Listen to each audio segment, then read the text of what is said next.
Bonsoir à toutes et à tous. Je vais procéder à l'appel. Xavier Lagrave, je l'ai vu. Maria Séval, elle est là. Claude Pouniès, je l'ai aperçu. Corinne Pito ici. Vincent Baraille, il est en face. Isabelle Michel, je l'ai vu. Jean-Claude Souk, je l'ai vu. Christelle Caron, elle est là. Philippe Pellarini, il est en face. Sonia Dubos s'est excusée, elle a donné pouvoir à Xavier Lagrave. Bernard Malherbe, il est là. Daniel Barrault, Didier Martin est excusé, il a donné une procuration à Claude Agnès. Nathalie Darien-Mermour, elle est là. Jérémy Marty est excusé, il a donné une procuration à Béatrice Vacher. Florence Gachy, elle est là. Yves Casavant, Paulette Saint-Germain, elle est là. Stéphane Leblond, Roland Ducout, je l'ai vu. Thierry Bouléan, je l'ai vu. Cathy Séville est excusée à donner une procuration à Thierry Bouléan. Cédric Berdoulet, je l'ai vu. Gérard Dehaes est excusé, il a donné une procuration à Cédric Berdoulet. Joël Ducongé, Marie Laurence Castin, elle est à côté. Daniel Saint-Gilles, je l'ai vu. Michel Lamotte, je l'ai vu. Jean-Michel Delanne, je l'ai vu. Pascal Caron, Emma Dufault, pas là non plus. Okay. Vincent Lafargue, Pascal Caron, il est là. Ok. Béatrice Vacher, je l'ai vu. Philippe Lebrette est là. Lionel Lafargue est excusé à donner le pouvoir à Philippe Lebrette. Pascal Paquier, je l'ai vu. Lambert Gilbert, je l'ai vu. Nathalie Faber, je l'ai vu. Jacques Pargade aussi. Dominique Saint-Germain, je l'ai vu. Karl Madère, je l'ai vu. Jean-Paul Doré, je l'ai vu. Jean-Jacques Dufour est excusé, il a donné pouvoir à Jean-Luc Campagne. Jean-Luc Campagne, je l'ai vu. Lydie Lamarcade, je l'ai vu aussi. Philippe Sénard, Sylvain Morès aussi. Michel Marc, il est là en face. Benoît Laborde, je l'ai vu. On va pouvoir commencer la séance. Tout d'abord, je vais vous demander s'il y a des observations sur le procès verbal de la séance du 7 décembre. Oui. Ce qui concerne la CDAC, c'est marqué que ça a été voté à l'unanimité parce que moi je me suis abstenu. On va le corriger, pas de problème. Pas d'autres? Ok. On va... Pas d'opposition? Pas d'abstention? Je dois dire que c'est un autre côté. Ok. Je vous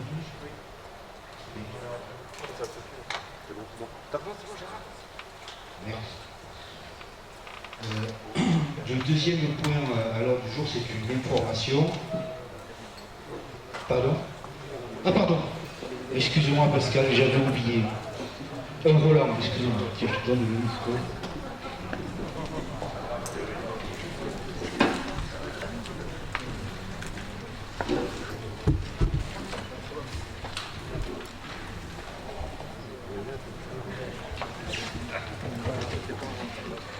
Bon, Monsieur le Président, Monsieur le Directeur, Mesdames et Messieurs les vice-présidents, Mesdames et Messieurs les élus, la presse, Mesdames et Messieurs, au nom du Conseil municipal, je vous souhaite la bienvenue à Ourensa. Alors Ourensa, pour vous présenter, au départ c'était la fusion de 3 communes. C'était Ourensa, Jennemal, Kamikaze. La commune a 135 habitants sur une superficie de 633 hectares. Le point culminant de la commune est 228 mètres, qui je crois est aussi le point culminant de la Comcom. En agriculture, nous avons du maïs semence, des céréales, de la vigne sur 2 appellations, IGP Gascogne, AOP Saint-Mont, dont les portes ouvertes auront lieu fin mars. Après, nous avons un élevage bovin. Au niveau entreprise, nous avons une entreprise d'enfouissement de lignes électriques et de téléphone, Coplan, une entreprise de travaux publics, Aquitaine Transport, une entreprise d'entretien d'espaces verts et d'aménagement intérieur et extérieur, Servadour, un plombier, TL plomberie, un façadier, un Nuenco qui fait de la maçonnerie, des enduits avec des produits écologiques, un relais d'assistante maternelle, des Calinous, l'épicerie d'Edmond, c'est la vente directe de bovins. Au niveau associatif, nous avons le comité des fêtes, une société de chasse. Une fois par mois, ici dans le foyer, il y a des cours de Qigong. Alors, les cours de Qigong, c'est une gymnastique traditionnelle chinoise basée sur la connaissance de la maîtrise du souffle. Et tout nouveau, un club de couture qui est nommé Je peux pas, j'ai couture. Voilà. Et à la fin de la séance, il y aura une collation qui nous sera servie à table. Merci.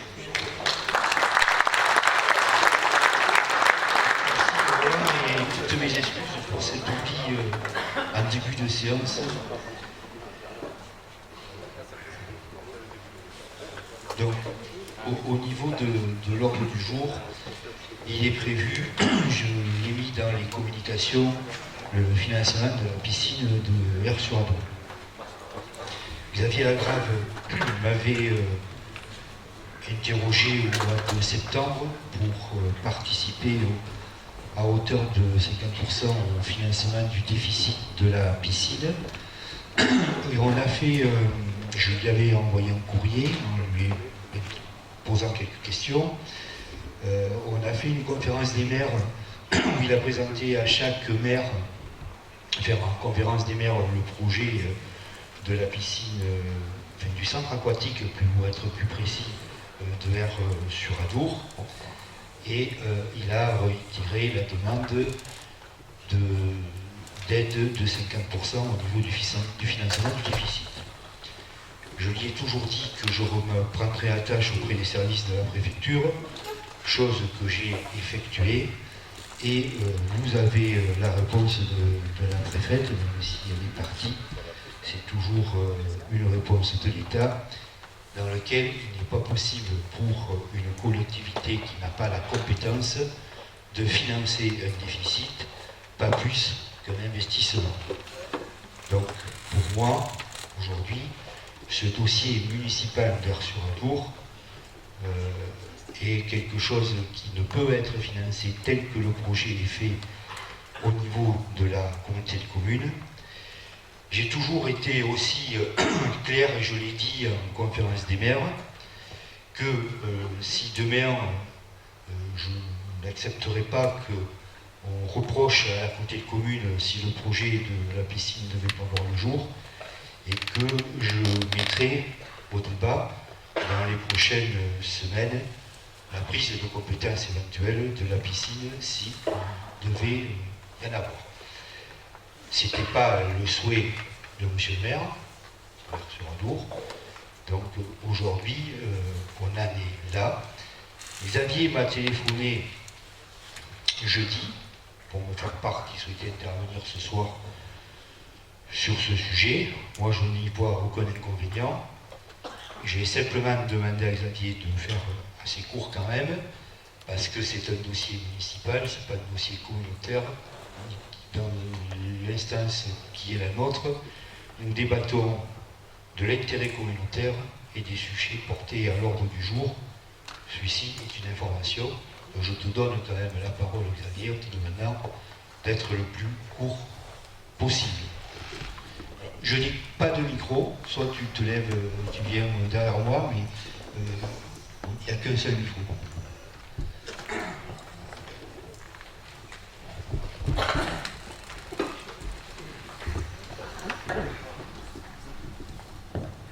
Merci Philippe. Alors je ne sais pas si je vais essayer de faire court quand même, mais impossible n'est pas français. Vous connaissez bien l'adage. Donc tout est possible dans ce pays et dans cette communauté encore plus. On l'a bien prouvé, puisqu'il était impossible de traverser les frontières, il était impossible que la communauté commune landaise devienne gerso-landaise ou lando-gersoise, vous l'appelez comme vous voulez, mais on y est arrivé. Vous voyez, il fallait traverser un département, il fallait traverser une région, mais on l'a fait. Tout ça pourquoi? Parce qu'il y a une volonté des élus. Alors, tu as raison, Philippe, tu l'as rappelé, je suis venu te voir pour pour mettre à l'ordre du jour d'un conseil communautaire ce projet de la piscine municipale. Donc, tu m'avais dit que tu voulais d'abord qu'on en parle en conférence des maires. Tu l'as rappelé, c'est ce qu'on a fait donc, au mois de novembre, je crois. Et on souhaite quand même l'aborder en conseil communautaire. Alors, je suis conscient que ça ne peut pas être ce soir parce qu'on ne peut pas débattre sereinement si vous n'avez pas tous les éléments. On a distribué un document sur notre projet de la piscine municipale couverte. C'est une piscine couverte, c'est pas un centre aquatique, ça n'a rien à voir avec ce qu'a fait Dax.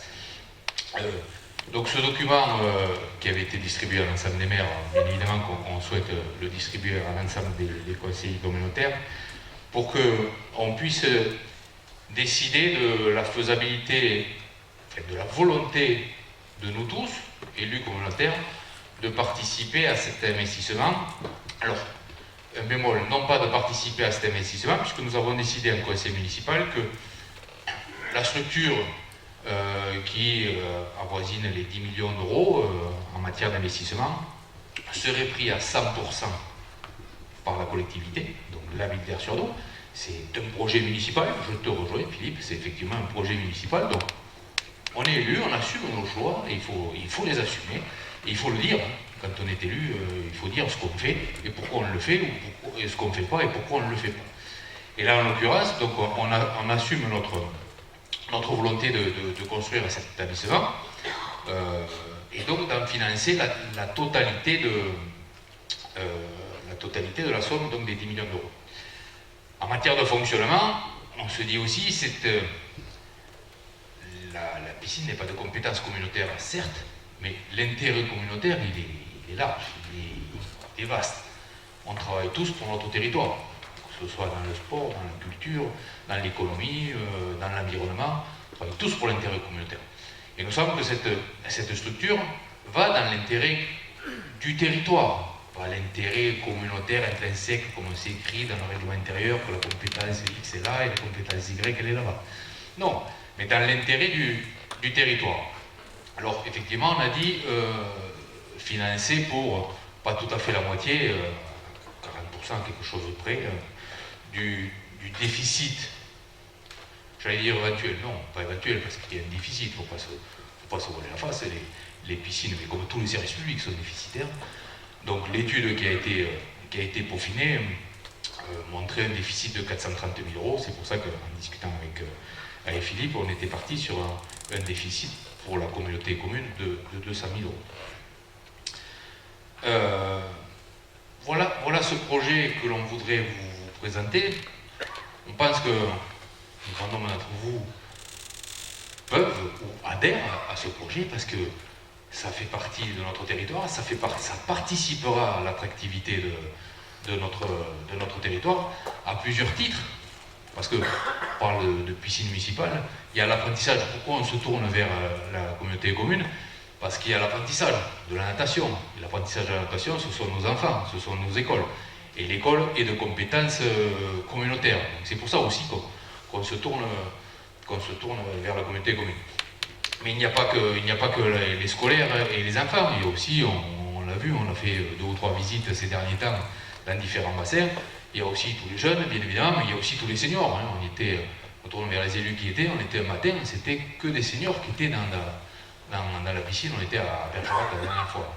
Donc ça touche tout un territoire. Et donc c'est pour ça qu'on sollicite la communauté commune. Alors, c'est vrai que, mais ça Philippe, je te l'avais dit, quand tu as dit, je vais me renseigner auprès des services de la préfecture pour savoir si c'est possible, je lui dis, ne te casse pas la tête à écrire, je vais te donner la réponse, c'est non. Ça on le sait. C'était écrit d'avance. Mais il faut trouver des solutions. Quand on a envie, on se donne de trouver des solutions. J'en avais évoqué une qui est réalisable, bien évidemment, puisque je m'étais retourné vers d'autres collectivités. Je pense à Nogaro, je pense à Lonade, je pense à Gardien, pour intégrer ce pool, je vais dire comme ça. Et donc, c'est de créer un syndicat. Il y a la possibilité. Nous avons eu l'occasion avec Claude ce week-end, samedi, de voir Madame la préfète. Nous lui en avons parlé, nous lui avons exprimé notre souhait et notre volonté d'arriver sur ce dossier. Donc il y a cette possibilité. Mais il y a une autre possibilité. Rapide, très simple. qu'on peut décider, pas ce soir, parce que je veux qu'on étudie bien le dossier, que chacun d'entre vous prenne la mesure de l'importance de ce dossier, et que vous validiez ou non. Bien sûr qu'on a des avis différents, et j'entends que quelqu'un me dise « mais non, mais ça c'est un projet de la ville d'Air, ça ne me concerne pas, ça concerne que la ville d'Air ». C'est comme ça, c'est la démocratie, mais après il faut qu'on en discute, il faut qu'on échange, et après il faut qu'on vote, et c'est la démocratie qui doit parler. Mais, vous savez, c'est en matière, si je prends que le sport, il y a beaucoup d'investissements dont la commune en a pleinement l'acte, je pense à tous les terrains de sport, tout ça, et pourtant ça bénéficie à tout un territoire, c'est comme ça. C'est pour ça que en matière de cet établissement, de la piscine couverte, ça pourrait être, je veux dire, un retour par rapport à ce qui se fait. Donc je disais, il y a un processus tout simple qui permettrait de pouvoir participer au financement du fonctionnement de la piscine couverte. Et l'avantage de ce système, c'est qu'il serait fixe. Parce que j'entends ici ou là, dit ouais, mais l'étude que la ville a proposée, elle est fausse, elle n'est pas juste, les chiffres sont faussés, et donc 430 000 euros de déficit, ça sera bien plus. On est parti sur ce chiffre pour parler de 200 000 euros, mais donc j'y viens. Il y a une chose toute simple à faire, c'est au travers du transfert de charges. Pourquoi je parle des transferts de charges? Vous savez tous, pour les anciens, les nouveaux sont peut-être pas habitués puisqu'on n'a pas transféré encore de compétences depuis le début de la mandature.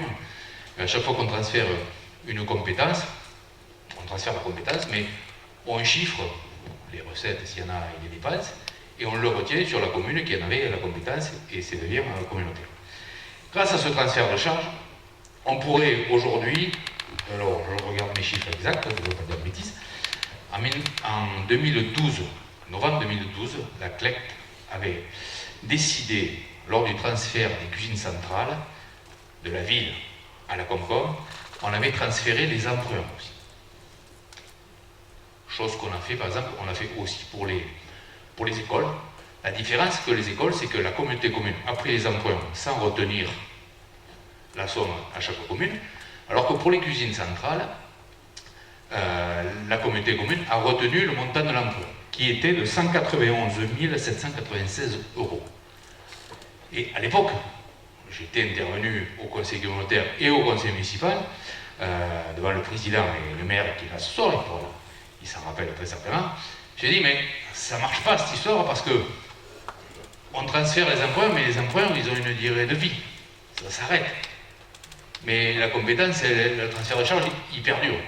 Et il se trouve que ces emprunts des cuisines centrales finissent en 2025.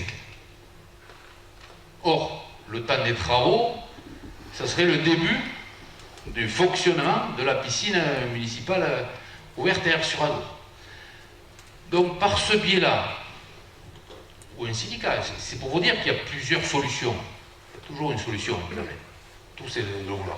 Par ce biais-là, et très rapidement, la communauté commune, si vous le souhaitez, si c'est le souhait majoritaire, de participer à cet établissement qui sera un plus pour notre territoire, il ne faut pas se le cacher, ce sera un plus pour notre territoire. Et en plus, je terminerai là, cette somme, c'est totalement indolore pour la communauté commune, financièrement. Ça coûte zéro, parce qu'en fait, l'emprunt, la communauté commune le paye, mais c'est retenu sur la commune. Donc en 2025, il n'y aura plus d'emprunt et il n'y aura plus de retenue sur la commune. Donc par rapport à cette année, par exemple, ben, ça ne coûtera rien. Financièrement, ça ne coûtera rien à la communauté commune, mais par ce biais-là, on pourra montrer à la population, mais pas qu'à la population, aussi aux autorités, à l'État, au service de l'État, au département, à la région, à tout un panel administratif, de dire, ben voilà, on s'est mis autour de la table, et on a trouvé un moyen pour aller au-delà de ce que les compétences nous autorisent à faire.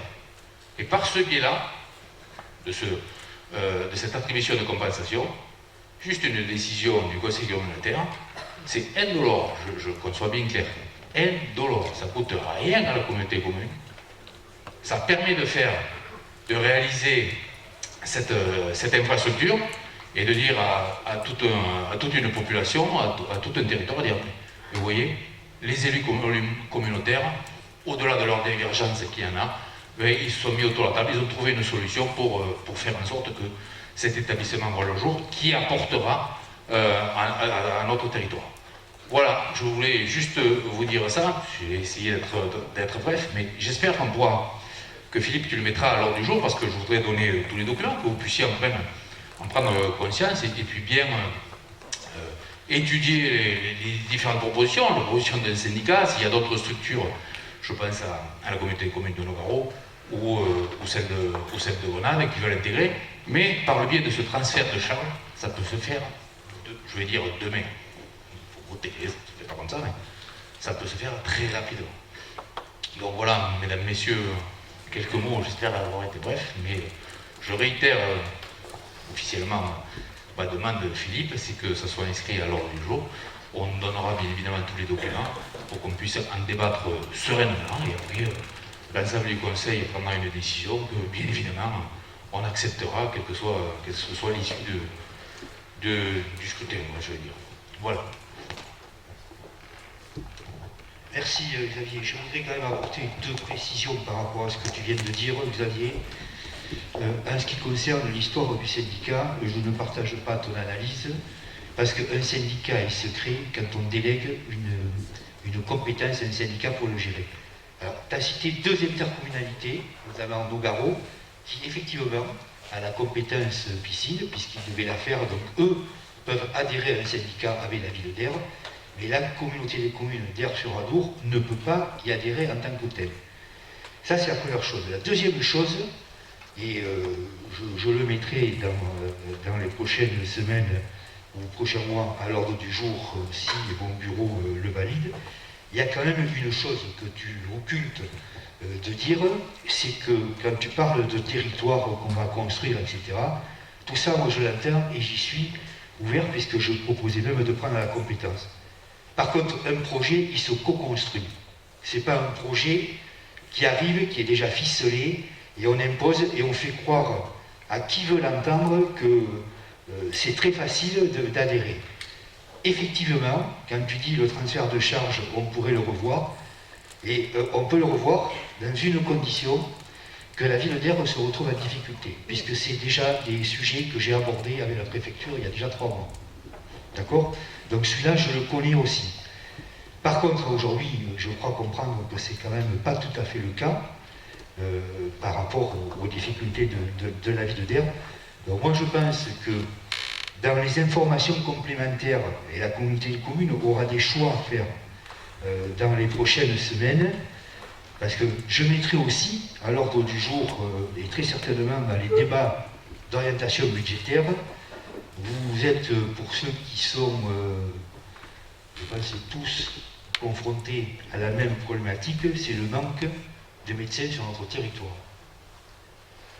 Je suis interpellé quasiment tous les jours par des gens, et plutôt des Gersois, qui ne trouvent plus de médecins traitants. Donc il va bien falloir qu'on trouve une solution à ce sujet. J'ai rencontré Philippe Lemarquis il y a quelques semaines, quelques jours, on va dire ça comme ça, avec Jean-François Dubroca, et sur lesquels les deux m'ont sollicité, et donc ça sera partie aussi des débats, pour que la communauté de communes salarie des médecins pour renforcer l'équipe de médecins traitants du territoire. Aujourd'hui, dans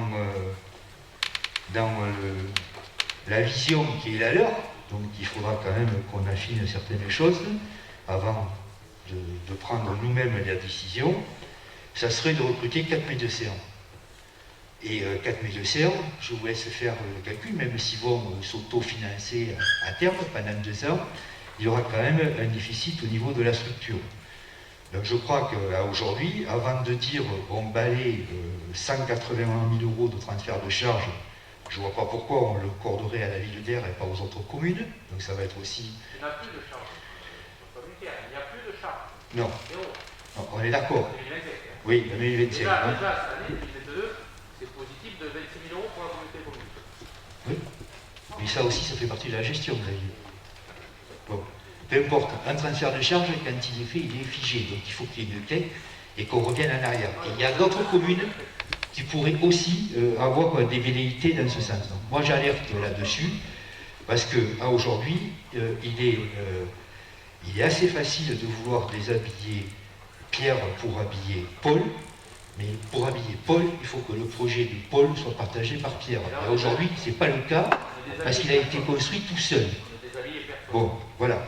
Donc, le sujet, aujourd'hui, il est terminé, puisque c'était une information, mais bon, on a ouvert un petit peu. Je suis le président, le jour du jour, c'est moi qui le fais, exactement. Bon, d'accord. Mais tu peux le demander. La deuxième chose, le dernier point dans les informations, c'est la séance du prochain conseil communautaire. Elle n'est pas encore fixée, mais ce sera pour les comptes administratifs. Mais c'est arrêter la commune, et il faut que ça soit une commune landaise. Donc nous avons été jusqu'à présent à Aire, à Eugénie, à Vielle, à Sainte-Agnette, à Latrille, à Bahus-Souviran. Moi, je sais pas. Tu le montres? Ça va. Merci. Je ne sais pas ce qu'il y a.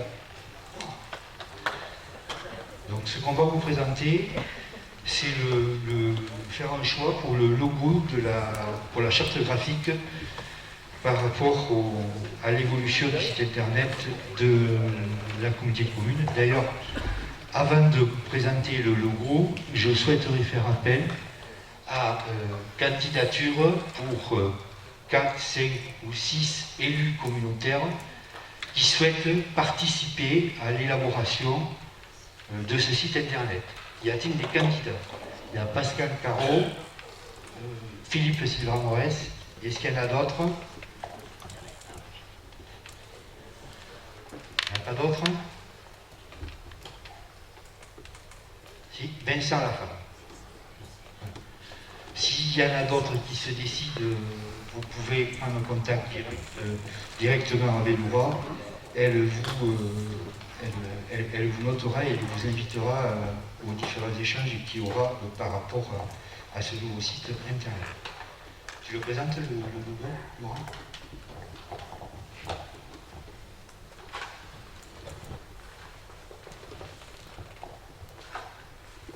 J'espère que c'est assez...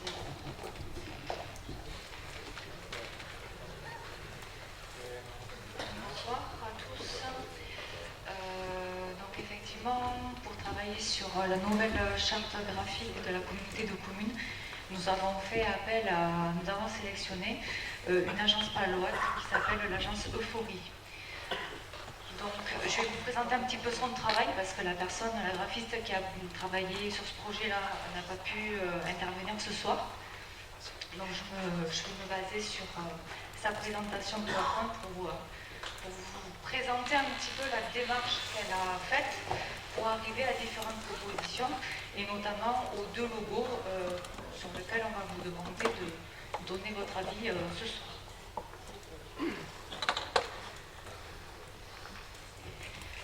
Alors il faut savoir que pour cette démarche,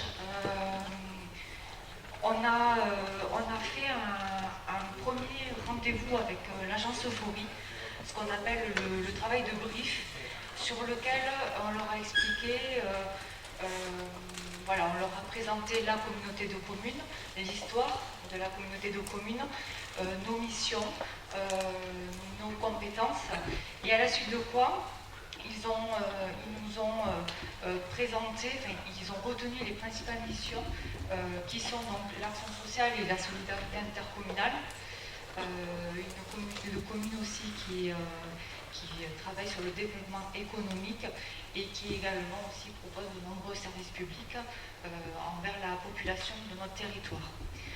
Donc ils ont retenu un petit peu comme leitmotiv donc notre raison d'être, qui est de faire du cadre de vie un projet commun qui est destiné à mieux vivre ensemble. Alors effectivement, dans le brief de départ, ils ont retenu des chiffres clés propres à notre communauté de communes. Donc c'est une communauté de communes qui fête cette année nos 30 ans.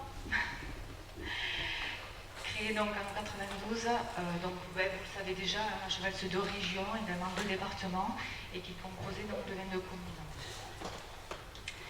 Ils ont repris également des éléments géographiques, et vous allez comprendre pourquoi par la suite. Comme cible, donc, ils ont retenu l'ensemble des administrés, donc, qui sont composés des habitants, des entreprises, des élus, mais également des partenaires institutionnels et financiers.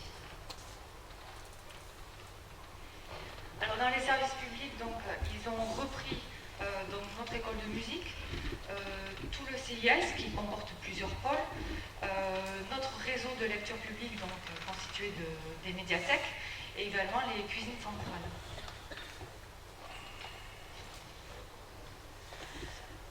Ensuite, ils ont repris, alors très rapidement, l'objectif principal, nous, ce qu'on leur demandait de faire, de travailler, c'est la création d'une nouvelle identité visuelle au plus proche de nos valeurs et également de nos ambitions. On leur a demandé, de travailler également sur une charte graphique qui puisse être intemporelle, c'est-à-dire qui puisse facilement passer dans le temps, qui ne soit pas obsolète au bout de 5 ans, qui soit également fédératrice, qui soit identitaire et surtout vivante, qui soit différenciante aussi par rapport aux collectivités qui nous entourent, et également une charte graphique qui soit engagée pour notre territoire et ancrée sur notre territoire. Et bien évidemment qui soit aussi déclinable selon les différents services. Donc l'enjeu pour nous essentiellement aussi, c'était de pouvoir, à travers cette nouvelle charte graphique, de développer une marque de territoire qu'on retrouvera après sur tous nos supports de communication. Donc il faut savoir qu'on a eu plusieurs réunions de travail avec les membres du bureau. Ils nous ont proposé différentes pistes créatives et c'est la piste empreinte qui a fait l'unanimité au niveau des membres du bureau et sur lequel on a avancé pour pouvoir vous présenter ce soir 2 logos basés sur cette piste-là. Alors un petit peu le rappel des symboliques. Pourquoi l'empreinte? Parce que l'empreinte pour l'agence reprenez parfaitement les notions d'identité, les notions d'ancrage, mais aussi d'héritage et de tradition.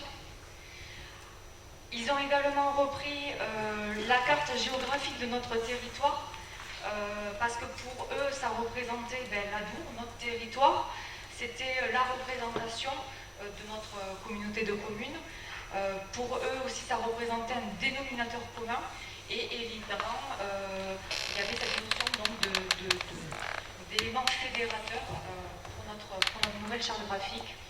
Et enfin, ils sont partis aussi sur l'idée de lignes irrégulières qui représentent aussi l'humain, le vivant et le dynamisme. Donc, ils en sont là, au fur et à mesure de nos rencontres. Ils nous ont proposé ces 2 logos. Alors, avec l'identité, l'idée de l'empreinte qui est la piste principale de recherche, et avec 2 déclinaisons donc, de l'acronyme Communauté de communautaires sur l'Adour avec le CCAA. Donc, il y a le premier logo qui reprend l'acronyme, mais sous la version CC2A, avec Landes et Gers, et le logo 2, qui lui, par contre, reste sur le CCAA, pareil avec Landes et Gers. Je pense que c'est bon pour moi, je ne sais pas si vous avez des questions particulières par rapport à ça. Oui. Moi, j'ai une question par rapport à l'empreinte, parce que quand j'ai vu le logo, je me suis dit, non, c'est une empreinte. Et moi, ça me laisse plutôt négatif, une empreinte. Et là, j'ai deux logos, en fait, c'est juste la police de caractère qui change, mais le logo ne change pas. Donc, il faut poser un logo. Exactement. En fait, il y a eu plusieurs propositions créatives qui ont été faites. Il y avait l'empreinte, il y en avait d'autres, des propositions créatives, et c'est celle qui a été retenue par les membres du bureau. Et parce qu'il faut, à un moment donné, il faut avancer, il faut trancher. C'est bien pour deux choses très différentes, parce que là, c'est identique. C'est pas un choix.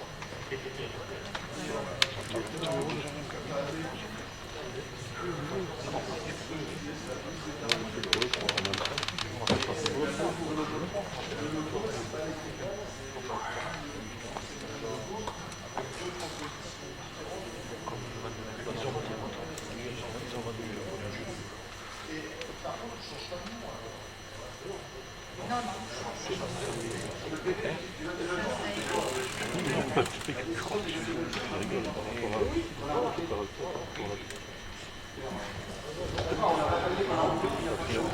Il y a un vote à la petite commune, il y a le vote des conseils municipaux et qui ne sont pas favorables, mais dans le vote pour faire cette modification statutaire, il faut que la ville-centre d'abord le valide. La ville-centre ne le valide pas, c'est quelque chose qui n'est pas possible puisqu'elle représente 25% de la population. Donc, on ne peut pas modifier. Donc, partant de là, le nom ne change pas. Il a toujours été dit et voté au budget qu'il fallait refaire la charte graphique avec un logo identitaire et au-delà de ces deux décisions qui sont les premières, on déclinait un nouveau site internet en termes de communication. Donc aujourd'hui, effectivement, il y a eu plusieurs logos où c'est qui ne nous ont pas forcément tous emballés. Et celui qui nous a paru le plus adapté entre les couleurs et l'identité du territoire, c'est effectivement l'empreinte particulière du Land et du Gers que représente notre intercommunalité. Donc, elle est ce qu'elle est, l'empreinte. Les autres logos n'étaient pas non plus quelque chose de top, mais à aujourd'hui, pour répondre à la question qui était le changement de nom, on ne changera pas de nom. Et on est au pilori là un peu, donc on ne connaît pas là, ce qui s'est passé dans les différents conseils municipaux, il en est ressorti quoi? On ne sait pas.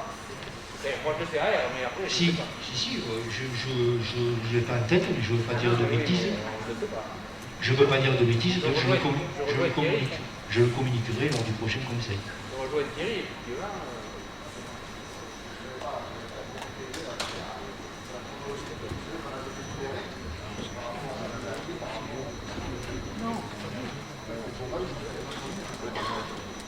Il y en a 4 ou 5 qui ont voté contre le changement de nom parce que pour eux, ça ne changeait pas de nom.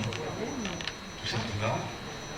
Donc, partant de là, c'est pas cela qui posait problème, c'est que par rapport à la population, à partir du moment où la ville d'Aigle ne change pas de nom, la règle des 25% de la commune centre, si la commune qui a plus de 25% de la population ne valide pas le changement, ce n'est pas possible. C'est pareil pour tous les sujets. Non, malheureusement, vous aviez pour toi, ça ne va pas être tous les sujets. Voilà. Et effectivement, je pense qu'on aurait dû envoyer le compte rendu. Je vous prie de bien vouloir m'excuser. Je le ferai lors du prochain conseil communautaire.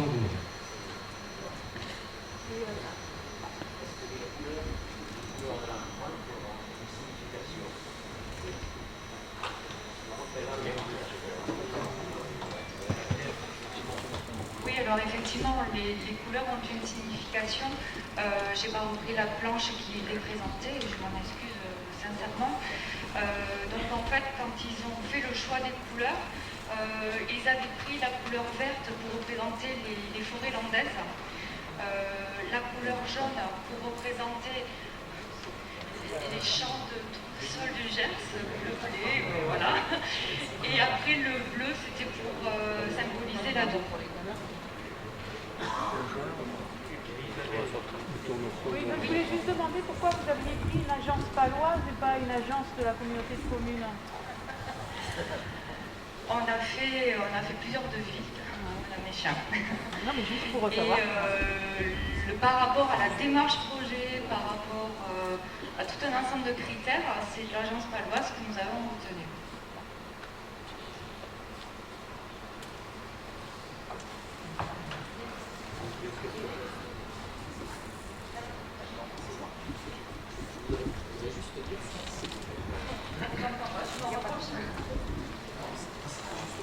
Il y a une entreprise qui s'appelle C2A, qui est dans les Landes, qui fait c'est C2A.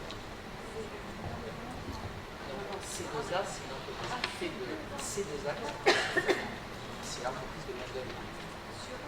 Non, qui est dans les Landes, sur Saint-Soleil, mais c'est ça le web. Ça ressemble aussi à Il y a l'empreinte, parce qu'en fait,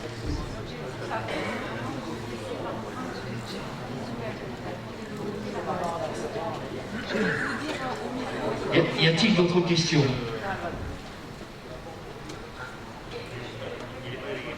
Il n'est pas délégué, je ne peux pas lui donner la parole, je suis désolé. C'est le règlement. Mais on va lui donner quand même la parole, si ce sera trop long. C'est intéressant ce qu'il a dit. Il faisait remarquer à juste titre qu'il y avait une entreprise hollandaise sur Saint-Sevé qui s'appelait C2A. Et Florence qui rappelait à côté également que sur la tour, nous avions l'Union des commerçants qui s'appelle le C2A. Voilà. Mais on le sait, on est bien au courant de tout ça et c'est aussi volontaire que...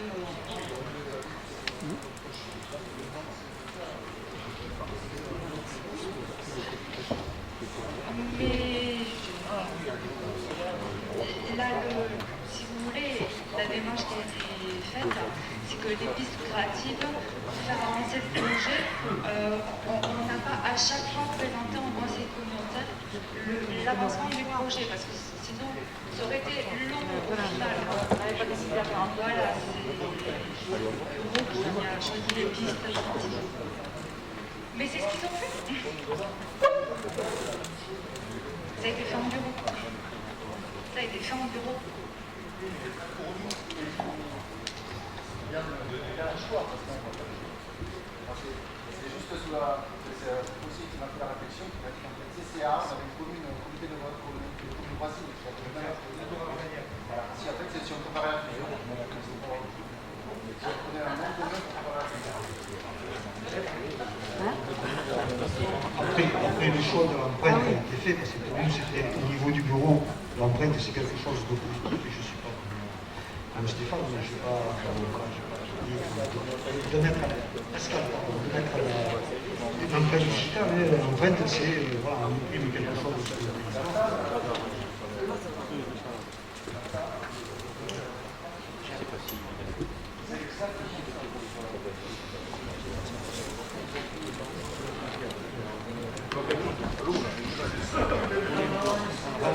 Non, mais je veux dire, voilà, pour nous, c'était quelque chose de positif.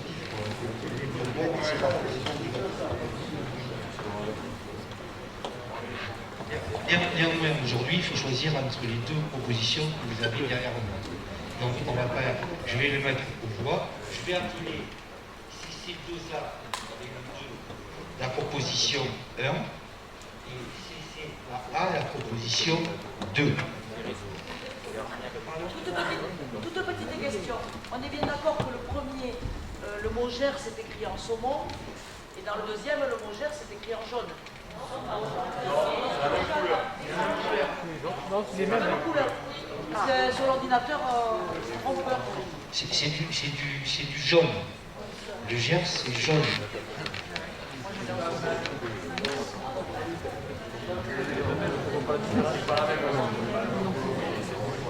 c'est du jaune.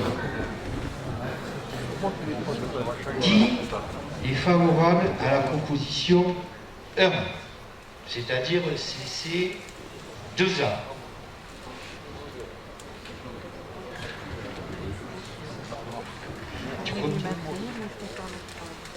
Non, tu votes qu'une fois, mais une fois. On comptera la procuration.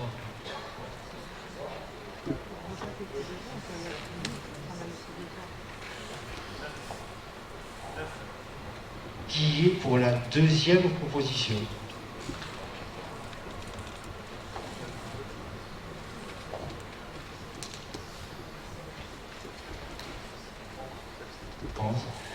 Qui s'abstient?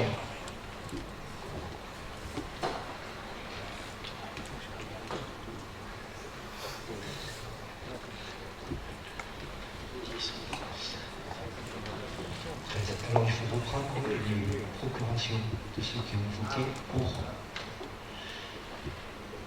Qui c'est qui a dans le vote 2, qui c'est qui avait une procuration? C'est-à-dire pour CC AA. Vous avez 2? Ok. Non, il y a celui-là.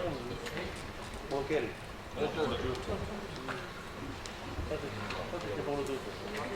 Donc, tu as voté quoi, CCA? Oui.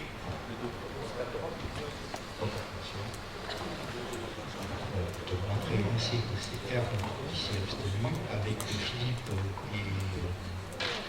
et Pascal. On fera les comptes après.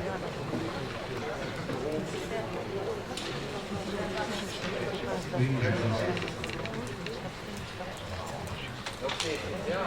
je pense. J'ai pas les procurations, mais je pense que c'est ça.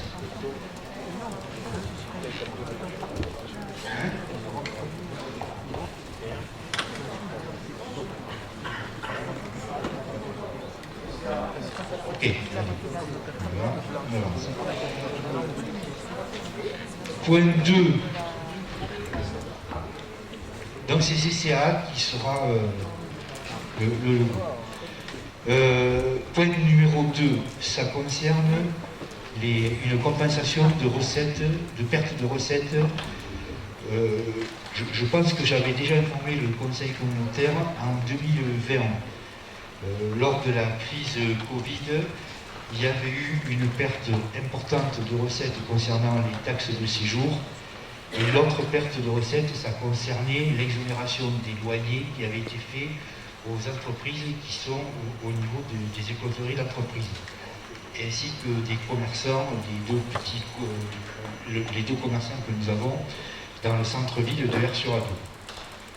La loi de finances du début d'année 2021 devait compenser cette perte. On a eu 3 refus au niveau du département des Landes, mais à force d'insister, au mois le 22 décembre, donc, on a reçu un courrier de Bercy qui, sur les 105 000 euros que nous avions demandé, les 122 559 euros que l'on avait demandé par rapport à la compensation de perte, ce qu'on avait réellement perdu, il nous a été attribué 61 075 euros en compensation de cette perte de recettes fiscales. Donc comment elle se répartit, cette perte? Elle se répartit sur 9 136 euros qui concernent les loyers et sur 51 938 qui concernent la taxe de séjour. Il y a une convention qui dit la petite commune à la commune de Gilles-les-Bains par rapport à la taxe de séjour.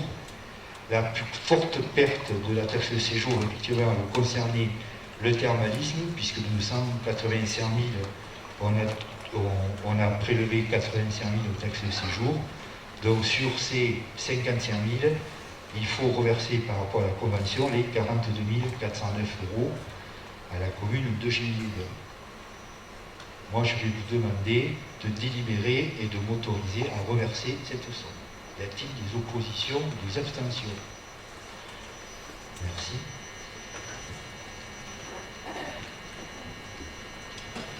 Le rapport quinquennal, ça aussi, j'avais déjà présenté le rapport partiel en conférence des maires, mais on se doit de faire un rapport quinquennal du transfert de charges au niveau du conseil communautaire. Et le rapport quinquennal, il porte sur la période de 2017 à 2021. Je ne vais pas vous reprendre et vous relire les 2 pages de rapport que vous avez, où c'est qu'on reprend toute l'historique du transfert de charges, c'est-à-dire depuis la TPU, c'est-à-dire en 2003, c'était quand on avait créé la taxe professionnelle unique, pour les plus anciens d'entre vous. Et vous avez sur la 2e page tous les rapports de paie de 2003 jusqu'en 2013. La 3e, on va jusqu'en 2018. Nous, ce qui nous intéresse ce soir, et c'est le rapport que je dois vous faire, c'est l'évolution du transfert de charges de la période 2017-2021. Sur cette période-là, il y a eu le 16 février 2017 le transfert de charges concernant les déchets de venaison. C'est tout ce qui touche les problématiques de la chasse. Concernant 2 communes, la commune d'Aire et la commune de Génie, il y a eu le transfert de charges concernant le ménage des 2 bâtiments de l'office de tourisme. Pour la commune de Berre, il y a eu l'augmentation de 20 heures concernant les pareuses, je vais y arriver, pour 1124 €. Et il y a eu un gros transfert de charges en 2018 concernant la voirie départementale qui est devenue voirie communautaire. Ville d'Aire est devenue communautaire après. Et un petit ajustement concernant une petite portion sur la commune de Buanne pour 91,22 €. Et vous avez l'évolution de l'attribution de compensation telle qu'elle était en 2016 et telle qu'elle est aujourd'hui en 2021 sur l'avant-dernière page du rapport. Je ne sais pas si j'ai été clair, tout le monde a suivi. Et on vous a mis aussi en annexe sur les 2 principales compétences qui sont exercées par la communauté de communes. Ça concerne toute la voirie. Vous savez qu'on a la compétence fauchage, élagage, la signalétique, le pluvial, le revêtement, le point à temps. Vous avez le total des dépenses sur 6 ans, c'est-à-dire de 2014 à 2019, et vous avez le transfert de charge qui a été fait pour la même période. Donc, et là en jaune, c'est le reste à charge pour la communauté de communes. Sur 6 ans, sur la partie voirie, 4 125 755 € sont pris et financés par la communauté de communes en lieu et charge des communes. Et sur les écoles, c'est un transfert de charge qui avait été fait, que nous on a ramené un coût à l'habitant, avec une proportionnalité, 50% par rapport à ce qui avait été fait, 50% vis-à-vis de l'habitant. Il y a 4 305 000 qui sont pris par la collectivité en lieu et charge des communes. C'est-à-dire sur 6 ans, c'est quasiment 8,5 millions qui sont financés par l'intercommunalité et non par les communes. La solidarité, elle sert aussi à ça. Voilà, donc il faut juste prendre acte que ça a été présenté. Il y a des questions? S'il n'y en a pas, on va passer au point 5. Alors le point 5, je sais que Xavier va me dire, tu aurais pu m'appeler, tu aurais pu me le dire, il a certainement raison, mais... Pardon? Il y a le 4, autant pour moi, vous avez raison, il y en a qui suivent, pardon.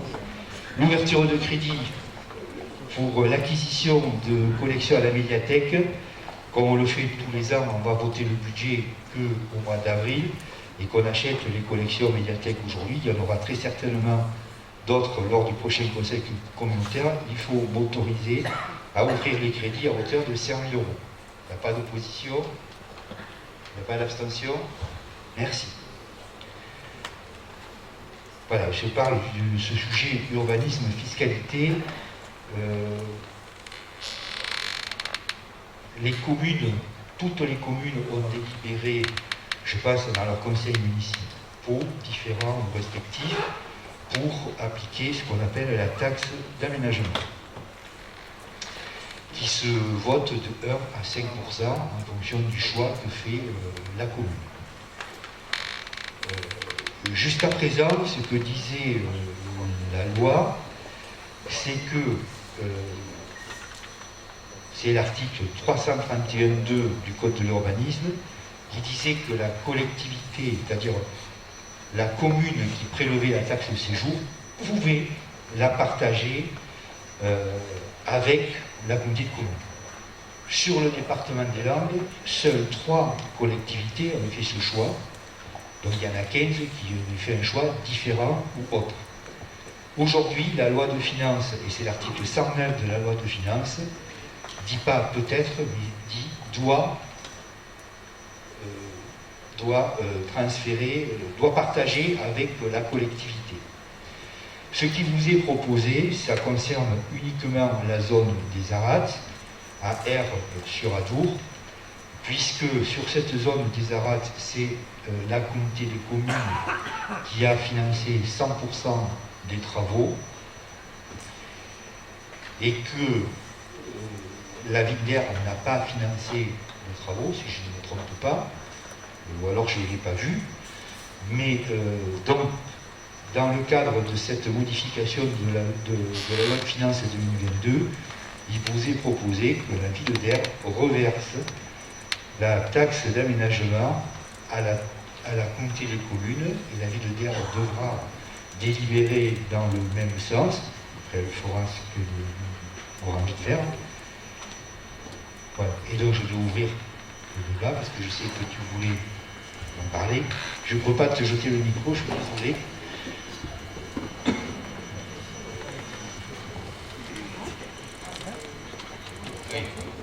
Alors, effectivement, comme tu viens de le dire, la loi elle a un peu changé, ils ont changé la peut-être par et. Mais comme tu l'as dit, ça doit être partagé.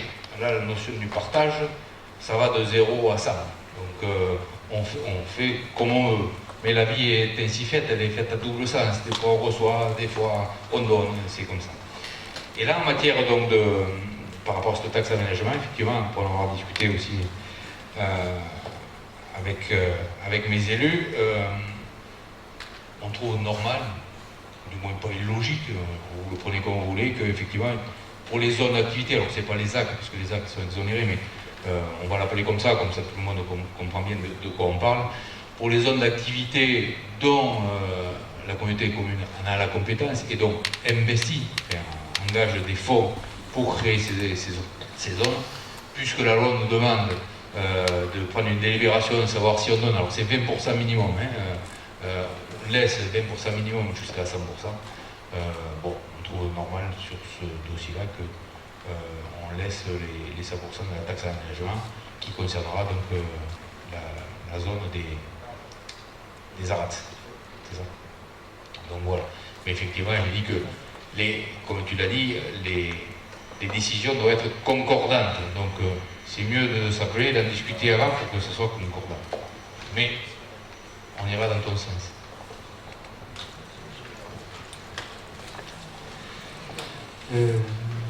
Tourisme, ça doit être le point. Ah oui, pardon. Y a-t-il des abstentions? Des oppositions à cette délibération? Il n'y en a pas? Merci.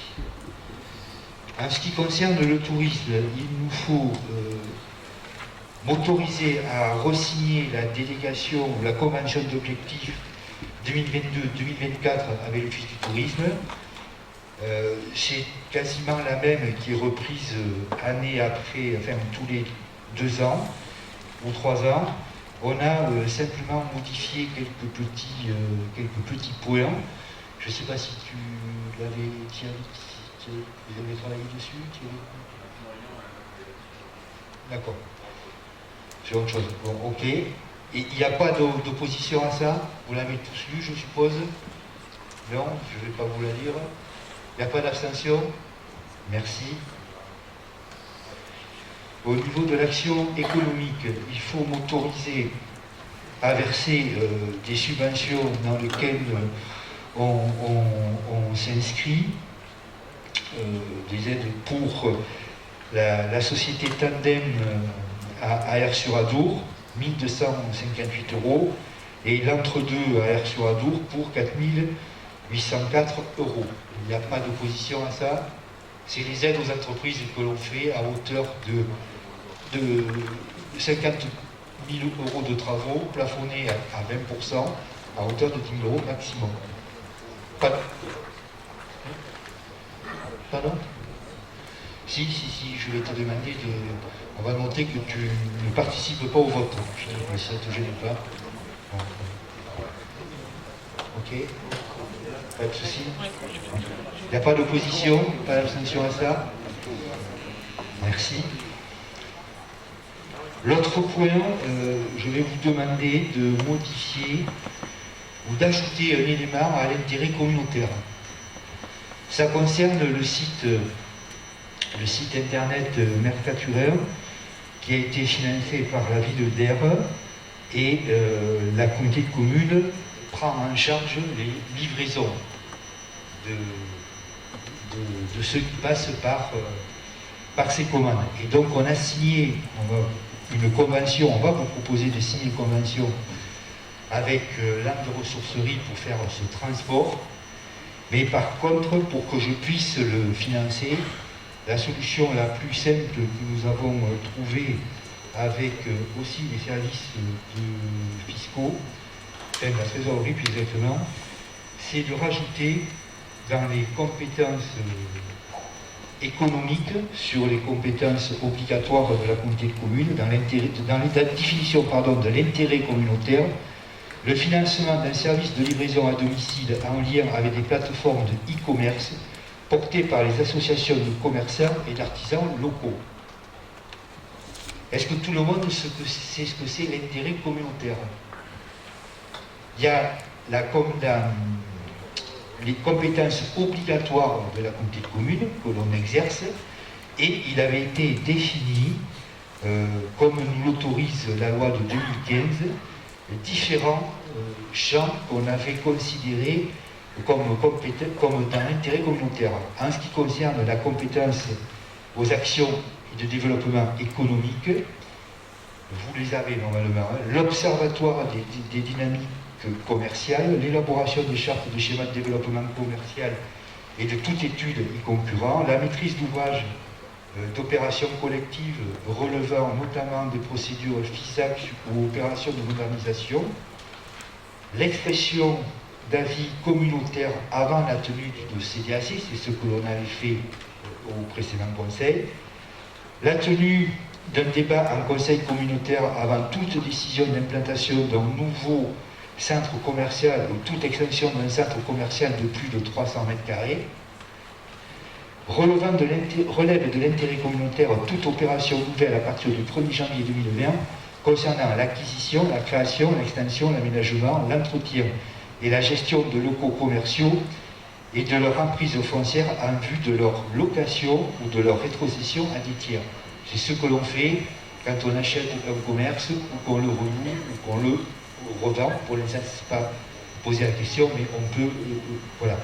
Et je vous propose de rajouter, pour pouvoir faire le transport du commerce, notamment par rapport aux ventes du Mercatureur, le financement du service de livraison à domicile en lien avec les plateformes e-commerce portées par les associations de commerçants et des artisans locaux.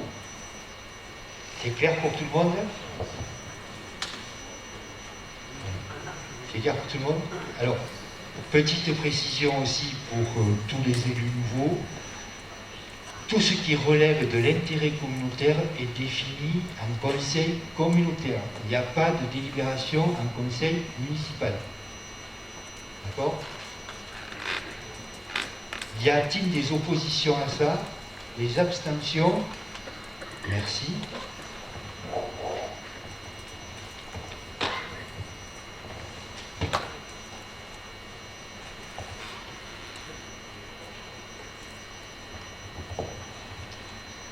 Donc le point numéro 10, c'est l'attribution d'aide dans le cadre de l'OPH. Donc là, on a deux dossiers à valider. il faut m'autoriser à signer la convention avec l'acte de ressourcerie pour le faire. Il n'y a pas d'opposition à ça, il n'y a pas d'abstention. Merci. Et donc c'est la fin des attributions de l'OPH. Donc là, il y en a 2 ce soir. Il en restera une à venir, mais c'est un dossier de propriétaire occupant qui tourne autour de 500 € aussi. Un petit point peut-être d'attention sur la SCI Clément. Donc ça, c'est un propriétaire bailleur. Ça se situe 19 place du commerce, c'est la petite place qui est en face militaire. Voilà, donc ça a été rénové. Il y a 2 logements qui ont été créés, qui ont été conventionnés, avec l'ANA. Donc la convention qui a été signée en 2016 sur les propriétaires bailleurs, l'ANA finançait à 35% et la communauté de communes c'était 10% ou 15% en fonction de la rénovation, si c'était des rénovations lourdes ou un peu plus légères. Voilà. Donc ça arrive maintenant parce que l'ANA a demandé une modification du plan de financement, des factures complémentaires, de plus de documentation qui a mis du temps à arriver. Il faut savoir que le délai pour un dossier, quand la demande de paiement est faite à l'ANA, ça peut aller jusqu'à 3 ans. Donc, voilà. Donc la subvention est de 15 716. À l'époque, elle avait été sur le montage du dossier, à l'époque, qui était fait sur les devis. La communauté de communes, on avait budgété une somme de 16 192,33 €.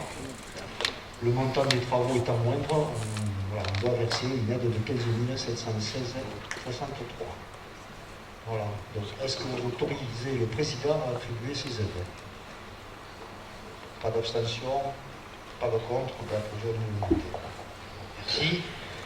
Les affaires scolaires. Lambert.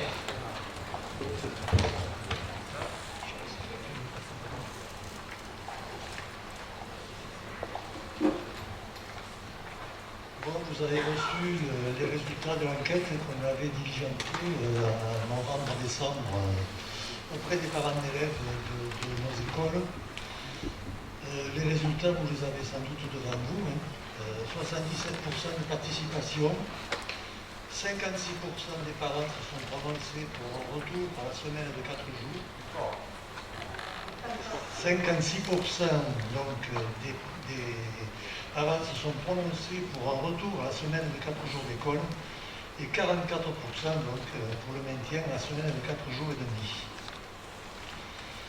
On peut regarder, si on veut, dans le détail, mais bon, ça ne nous apportera pas grand-chose. Il y a seules 2 écoles, seuls les parents d'élèves de 2 écoles ont voté pour le retour à 4 jours et demi, la maternelle d'El-Suradou et le RPI de la Luxe-Égos Cordière. Voilà. Je crois que c'est pas la peine de s'attarder davantage. Les résultats, c'est sans appel et déterminants. Quant au conseil d'école qui se sont déroulés entre le mois de janvier et de février, et vous les avez aussi devant vous, si on parle en valeur absolue, c'est 55-45, 55 pour le maintien à 4 jours, 45% pour le retour à 4 jours et demi. Il nous avait été demandé... Pardon, excusez-moi, 55% pour 4 jours, 45% pour 4 jours et demi. Il nous avait été demandé par ailleurs de faire un calcul pondéré, c'est-à-dire en fonction des effectifs des écoles. Et là, les résultats, bien qu'un peu moins favorables, mais vont toujours dans le même sens, donc qui est en faveur de la semaine de 4 jours, donc à 52,86%. Ceci étant, est-ce qu'il faut céder directement, faire l'impasse d'un débat et dire tout de suite qu'on se plie à la décision des usagers, même pas les usagers, mais les responsables de leurs ayants droit, les parents d'élèves. Ou alors est-ce qu'on doit avoir un débat comme nous le demande la loi? Comme nous le demande la loi, enfin, c'est notre rôle de nous attarder sur la question. Les parents d'élèves, évidemment, je pense que c'est une compilation des intérêts particuliers de chaque parent d'élève qui, lui, dans son ressenti quotidien, voilà, il trouve qu'il y a une solution plus avantageuse que l'autre. Et donc là, force est de constater que c'est la semaine à 4 jours qui a recueilli leur suffrage. Néanmoins, nous, ce qui nous préoccupe et ce qui doit nous faire avancer, c'est l'intérêt général. L'intérêt général, évidemment, c'est celui des enfants et c'est celui de la société tout entière. Et donc, je crois que nous devons nous approprier le sujet et, malgré les résultats, donc en débattre et donc, en débattre avec en mettant sur la table tous les arguments en faveur de l'un ou de l'autre des systèmes pour nous prononcer. Donc il faut que je vous dise malgré tout que, donc, si on parle d'intérêt général, la France se situe à un niveau très médiocre dans le classement international des enfants. Sur des tests identiques, sur les pays de l'OCDE, on est en dessous de la moyenne. On est du mauvais côté de la balance. Donc on ne peut pas se satisfaire de ça. Et donc moi je pense qu'il y a effectivement un problème à l'école. Un deuxième aspect à prendre en compte, je pense, c'est aussi celui de l'égalité des chances. Et là, moi, c'est mon opinion, mais la semaine à 4 jours, elle est très favorable aux nantis, mais elle l'est beaucoup moins pour les plus déshérités. En effet, 4 jours d'école sur 7, plus les vacances évidemment, ça fait, et la coupure du mercredi, ça fait que ces enfants des milieux défavorisés, ben écoutez, ils sont vraiment coupés des sources du savoir, de la culture, pendant que leurs homologues nantis, eux, évidemment, ils profitent de tout l'apport culturel, du sport, de tout ce qui existe hors de l'école. Et là, donc, se créent de grosses inégalités. Il est communément admis, universellement admis, par tous les spécialistes, que notre journée scolaire en France, elle est trop longue. Dans la semaine à 4 jours, je veux dire 6 heures de cours par jour. C'est un héritage qu'on doit à Xavier Darcos en 2008, qui a supprimé 3 heures. À l'époque, c'était 27 heures la semaine scolaire. Puisqu'il y avait le samedi ou le mercredi matin, il y a les classes avec 3 heures de plus qu'aujourd'hui. Et très rapidement, et donc c'était encore la majorité Sarkozy à l'époque, en 2010, l'Assemblée nationale a voulu qu'on fasse une étude sur les rythmes scolaires. Elle a commandé un rapport à l'Académie nationale de médecine, rapport sans ambiguïté en faveur de la semaine à 4 jours et demi, voire 5 jours. Et ce rapport disait, après avoir consulté un grand nombre de spécialistes imminents qui ont consacré leur vie à ces études, et donc que la semaine à 4 jours était préférable à la semaine de 4 jours. Et l'Assemblée nationale s'est prononcée sur ce rapport, il faut le savoir, à l'unanimité. C'est vous dire que l'union sacrée s'est réalisée sur ce rapport, c'est dire que cette mesure revêtait un caractère de salut public pour les députés de l'époque. Je pense qu'on ne peut pas tenir ça pour rien.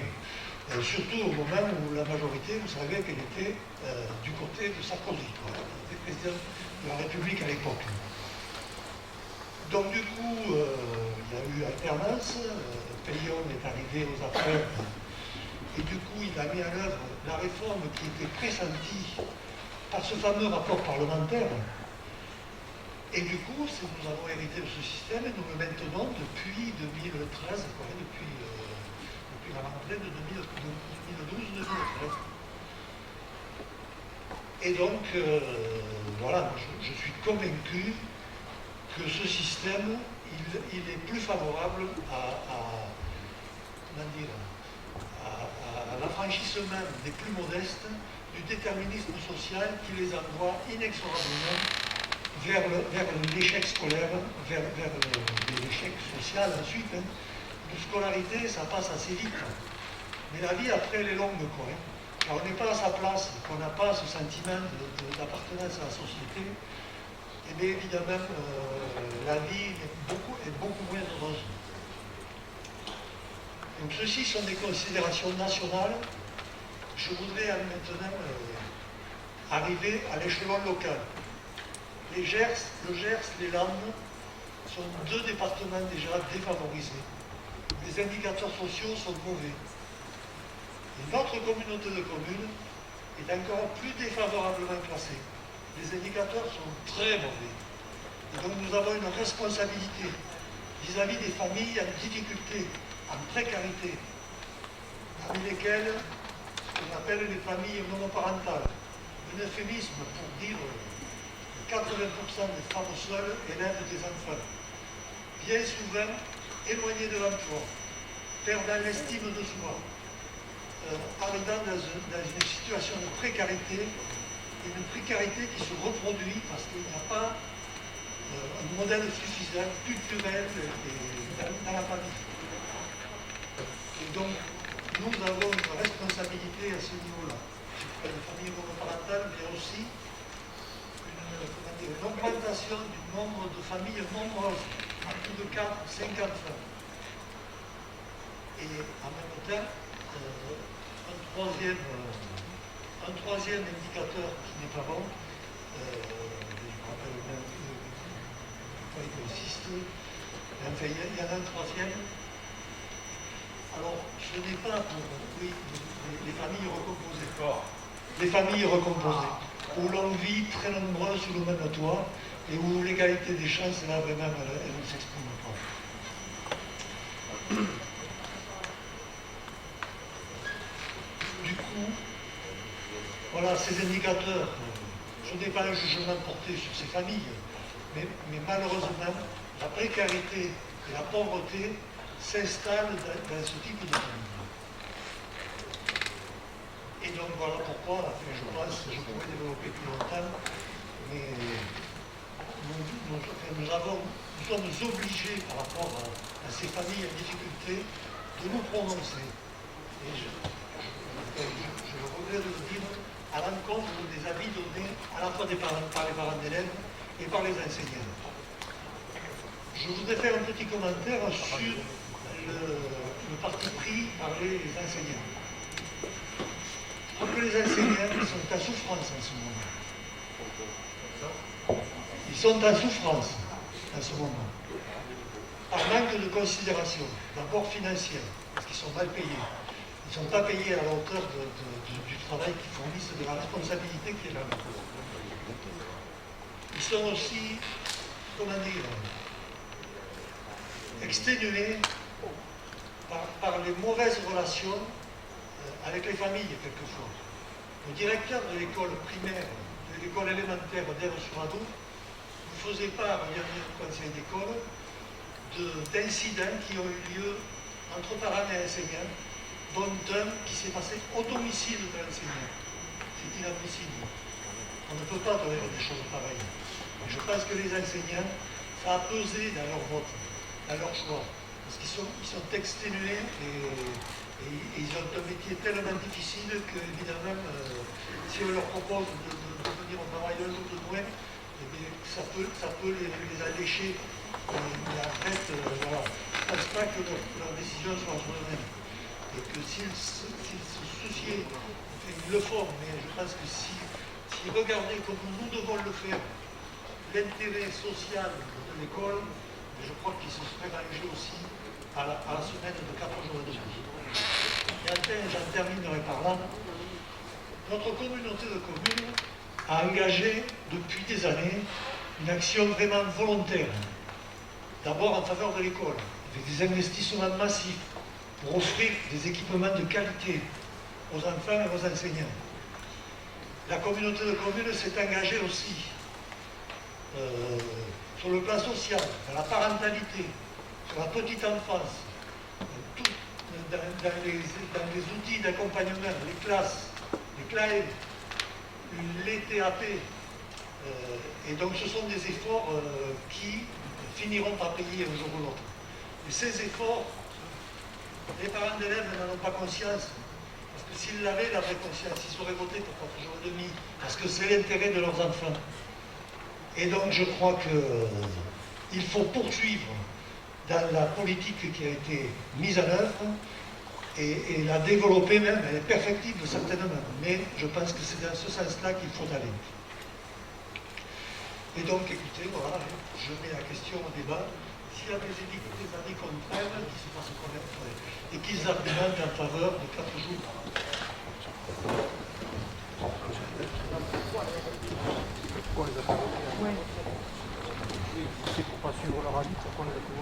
Merci Lambert. Je ne vais pas parler des 4 jours ou des 4 jours et demi, je vous rassure. Je vais rester dans le thème quand même, puisque je m'étais engagé au conseil d'école d'intervenir au conseil communautaire par rapport à la discussion que nous avons eue. Effectivement, je crois qu'on pourrait avoir un débat qui durerait assez longtemps sur ce thème-là, des 4 jours ou des 4 jours et demi. Lambert nous a bien expliqué, j'ai cru bien comprendre qu'il était pour les 4 jours et demi. Mais je pense qu'on pourra trouver quelqu'un ici dans la salle qui aura autant d'arguments pour les 4 jours, parce que comme tout système, il y a des avantages et des inconvénients.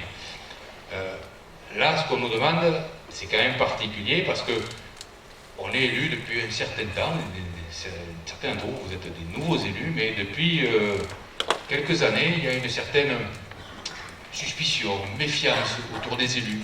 On a l'impression que, les citoyens ont l'impression qu'on est loin d'eux, on ne s'occupe pas de bien de leurs problématiques. Et c'est pour ça qu'on a vu l'émergence de la démocratie participative au travers de débats. C'est le budget participatif. C'est d'ailleurs l'initiateur, on est ici, c'est dans le Gers. Voilà, il y a cette mouvance, et certains d'entre nous, je veux dire comme ça, dans les campagnes électorales dernières, on a mis en avant ça. On dit on va vous écouter, on va vous solliciter, on va vous demander ce que vous pensez. Et là, c'est ce qui s'est passé, parce que c'est la loi qui nous l'oblige, je crois, de faire ce processus-là, de demander aux parents d'élèves et au conseil d'école. Alors, je suis d'accord avec toi, Lambert, je pense qu'il y a certains parents qui délaissent les enfants, mais pas tous quand même. Je pense qu'il y a quelqu'un, l'intérêt des enfants, il y a plusieurs parents, je pense, qui s'occupent de l'intérêt de leurs enfants. Enfin, j'ose l'espérer. Donc, en l'occurrence, par rapport à l'enquête et à la demande qui a été faite auprès des parents du conseil d'école, là on est à 55%. Enfin, c'est quand même assez marqué.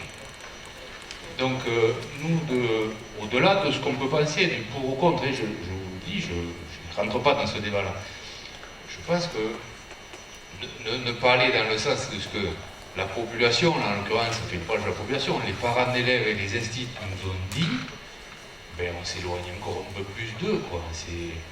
Je vais le dire comme ça, mais c'est s'asseoir sur la démocratie, quoi. C'est de dire, ben non, nous on est sachants, et puis et c'est comme ça. Donc voilà, moi ce que j'ai dit au conseil d'école, je ne rentre pas dans le débat des 4 jours et 4 jours et demi. Il y a eu une enquête, il y a eu une étude. La majorité, parce qu'elle est bien passée quand même, 55%, c'est comme si... non, je vais dire des bêtises. Je rappellerai des mauvais souvenirs électifs. Donc voilà, donc moi ce que je tenais à vous dire, c'est que je respecterai la position des parents d'élèves et de l'ensemble des enseignants, du moins je parle sur eux. Merci Xavier. Moi je vais juste intervenir, il y aura certainement d'autres personnes qui souhaiteront intervenir sur ce sujet des 4 jours ou 4 jours et demi.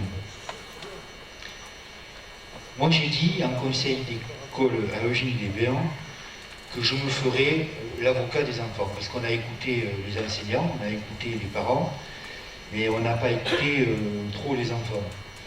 Et je pense que les enfants, dans toute réforme, c'est peut-être un peu les oublier. Aujourd'hui, quelle que soit la décision que l'on prendra tout à l'heure, de façon ensemble, il y aura des gens qui seront mécontents, il y en a qui seront contents, mais moi je reste persuadé que quand on a 36 demi-journées de plus pour apprendre, c'est un peu plus facile pour apprendre. Si j'ose faire un parallèle, c'est un petit peu comme si aujourd'hui on disait à un ouvrier, quel qu'il soit du bâtiment ou autre, de faire ces 40 heures en 3 jours ou en 4 jours. Je pense qu'il sera beaucoup plus performant s'il est fait en 5 jours que s'il est fait en 4. Et c'est un petit peu la même chose en termes de l'apprentissage au niveau de l'école. Aujourd'hui, les enfants ont 144 jours de classe si on passe sur une semaine à 4 jours. Donc vous rajoutez 36 demi-journées, puisqu'il y a 36 semaines d'école sur une année scolaire, et ça vous donne le nombre total des heures qu'ils auront à faire. Aujourd'hui, si on revient à 4 jours, c'est 6 heures d'enseignement journalier qu'il faut qu'ils aient.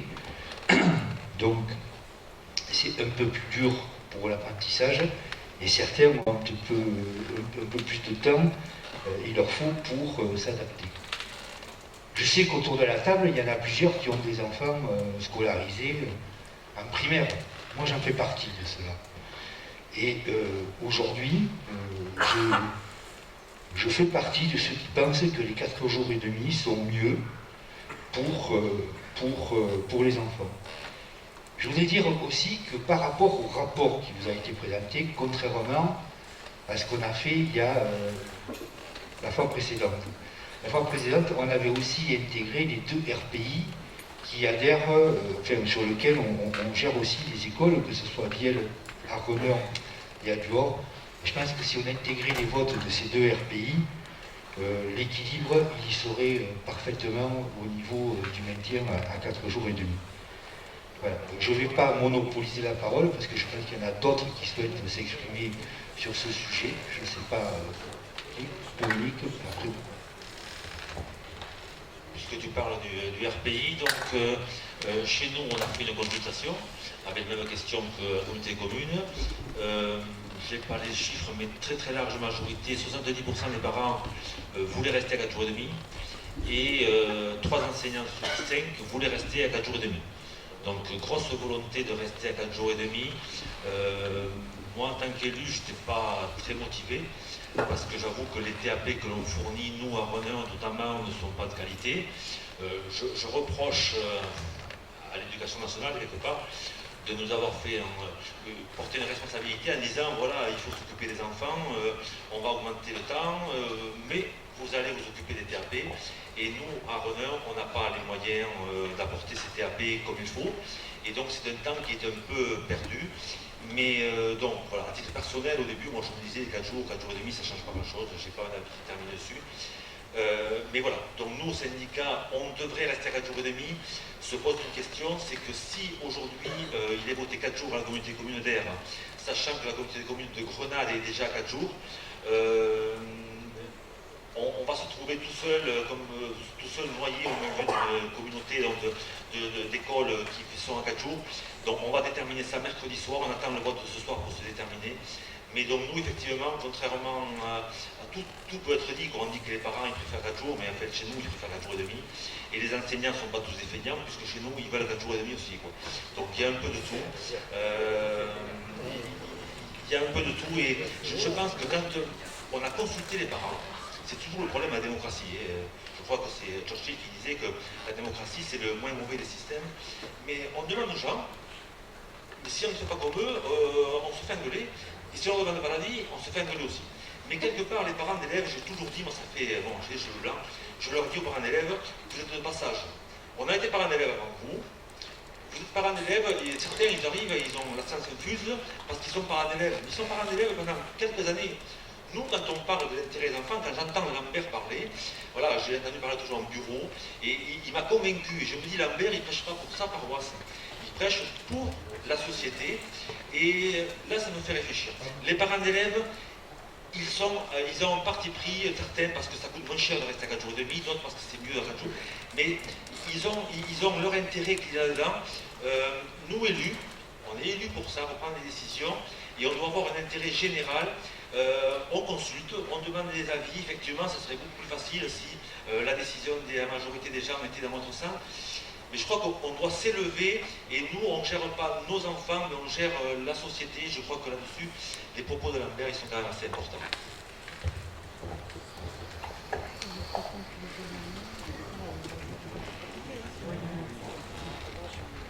Je voudrais faire observer que la consultation des parents n'était pas obligatoire, et on a quand même voulu cette transparence, et ensuite on a attendu le résultat des conseils d'école pour nous prononcer. Nos voisins de Risque le président est un ancien inspecteur de l'éducation nationale, il n'a pas procédé comme ça. Il a fait le conseil communautaire avant les conseils d'école. Et il a dit, c'est 4 jours et demi. Il n'y a pas le choix, c'est comme ça. C'est les élus qui tranchent. Donc, pardon ? Non, mais la démocratie participative, alors il faut consulter l'ensemble du corps électoral. Imaginons qu'on pose la question, voulez-vous la cantine gratuite? Parce que beaucoup de parents vont répondre, mais oui, on veut la cantine gratuite. Si on demande aux contribuables en leur disant, mais oui, mais ça va vous coûter un des points de plus, évidemment, et nous synthétisons tout ça. Et évidemment, il est extrêmement difficile de faire la différence entre l'intérêt particulier et l'intérêt général. Et la somme des intérêts particuliers, c'est bien connu, ce n'est pas l'intérêt général. L'intérêt général, c'est celui qui fait avancer la société. Et surtout sur ce point sensible du devenir social des enfants, du déterminisme social, qui est essentiel pour une société harmonieuse.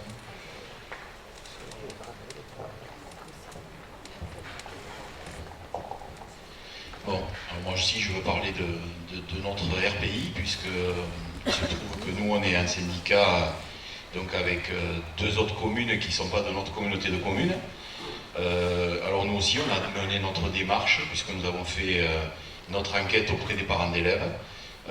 Parents d'élèves qui nous ont répondu à 66% qu'ils étaient favorables au maintien du 4 jours et demi. Donc ça a été peut-être plus simple de se déterminer un conseil syndical, puisque nous avons déjà pris notre décision de rester à 4 jours et demi. Donc voilà, nous serons à 4 jours et demi, même si la communauté de communes décidait de ne pas être à 4 jours et demi. Alors pourquoi enfin, je pense, je veux donner quand même 2 ou 3 explications, en dehors de ce que bien sûr je partage ce qui a été dit tant par Lambert que par Philippe et par Dominique sur l'intérêt de l'enfant et notre rôle. Je pense que chez nous, qu'est-ce qui fait que en fait on a une certaine forme d'unanimité pour les 4 jours et demi. Je pense qu'on a réussi à avoir des TAP faits par des gens du cru, parce qu'on n'a pas de centre de loisirs, on n'a pas de professionnels du secteur qui viennent voilà, et qu'on paye pour faire ça. C'est des agents du syndicat qui se sont motivés pour amener du savoir aux enfants.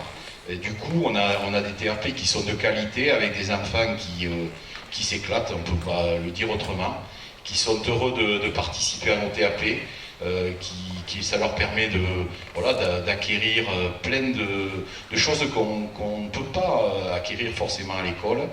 Et je pense qu'on a des enfants qui s'épanouissent dans nos TAP. Donc du coup, je pense quand même que c'est pas étonnant que peut-être que le RPI, l'Anus Cornéan, Morin-Sarr, ait voté favorablement pour le maintien des 4 jours et demi, et il faut peut-être s'interroger sur la qualité des TAP qui sont donnés dans les autres écoles, et c'est peut-être une des raisons des parents qui ont peut-être plus facilement penché vers la facilité, entre guillemets, même si j'aime pas ce terme, parce que quand on est parent, on ne se doit pas de pencher vers la facilité. Donc voilà ce que je voulais vous dire. Moi en tout cas, je suis un entier convaincu des 4 jours et demi. Je pense que l'aspect social pour nos enfants, il est crucial. Et si on ne voit pas ça, je pense qu'on n'est pas en responsabilité correcte. Si je parle assez forcément, moi je rejoins tout à fait l'avis de Dominique et de Benoît. Quand on prend les résultats là, sur les différentes écoles, sur la satisfaction des parents, on voit un mauvais 25% au Génie-les-Bains qui est uniquement pour le retour à 4 jours de vie. Il faut s'expliquer que le Génie-les-Bains n'a pas de TAP. Et je pense que c'est vrai que si on allait à l'encontre du choix des parents de rester à 4 jours et demi plutôt que 4 jours, on se devrait, pendant des années, on a mis de l'argent pour rénover des écoles, on a mis de l'argent sur l'immobilier. Peut-être qu'on pourrait prendre une partie de ce budget, le mettre sur de l'humain pour améliorer ou remettre des TAP dans les écoles aussi qu'il n'y en a pas. Et peut-être qu'on arrivera à convaincre les parents que là il y a un intérêt à 4 jours et demi. Le fait de passer à 4 jours et demi est subordonné à ce qu'on accepte les TAP. Et c'est vrai que c'est peut-être sur la qualité de ces TAP qu'on s'est loupé par rapport. D'autres interventions?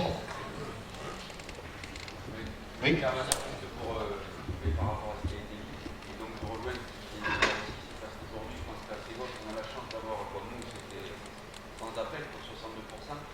C'est pour la simple et bonne raison, c'est qu'on a une très grosse qualité des PAP. Et grâce au centre de loisirs, les interventions avec différents intervenants extérieurs, il y a des recherches qui sont faites, même si ça peut un petit peu tendance à s'essouffler. Je pense qu'il y a un gros sujet sur le TAP à travailler pour si on le fait à 4h30.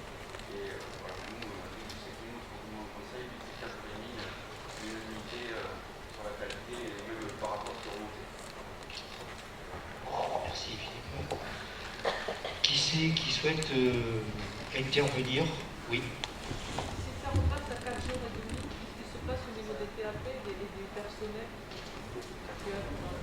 Si on revenait à 4 jours, si on revient à 4 jours, il n'y a plus de TAP. Il n'y a pas de plan mercredi non plus. Il y a une compression effectivement du personnel, c'est-à-dire moins d'heures. En gros, si demain on revient à 4 jours, je vais devoir annoncer à 47 ou 48 agents une double peine. Pour être clair.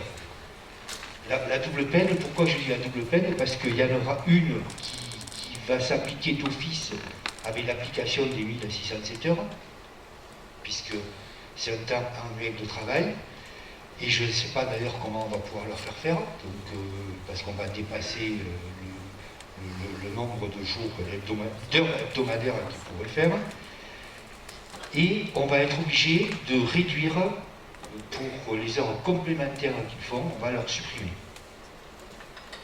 Donc ils auront une double peine financière. Ça, c'est une évidence formelle. L'économie pour la communauté de communes, je vais juste taquiner un peu Xavier, mais ça correspond à peu près à ce qu'il a annoncé tout à l'heure, à 200 000 euros. Voilà. Mais ça, il faut en avoir conscience aussi. Oui. Ce vote sera valable pour combien de temps? D'années? Il sera valable la durée qu'on le souhaitera, sauf si en 2022, il y a des présidentielles et que le futur président ne laisse pas la liberté aux collectivités de choisir, mais impose une règle. D'accord. Voilà. Mais moi, je préférerais qu'on m'impose une règle que de laisser la liberté de choisir. Il y a d'autres questions? Pas d'autres questions? Je vais le mettre aux voix. Qui c'est qui est pour le maintien de 4 jours et demi?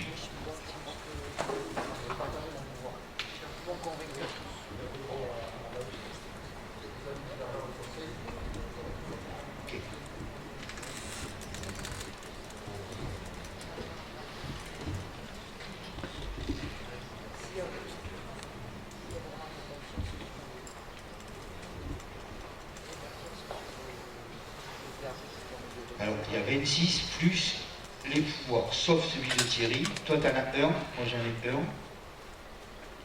3. Il y en a d'autres qui avaient des pouvoirs, là, ceux qui ont voté, 4. Ça fait 30. Okay, on restera à 4 jours. Pardon, oui. Qui c'est qui s'abstient?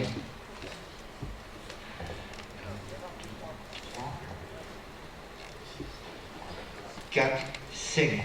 Qui c'est qui est contre cette décision? Je sais pas. 4 pour les 4 jours, pardon. 1, 2, 3, 4, 5, 6, 7, 8, 9. Qui c'est qui avait des pouvoirs? Avec Xavier. 10, 11. C'est tout? 11. C'est ça, au niveau? 30, 11 et 5, je crois.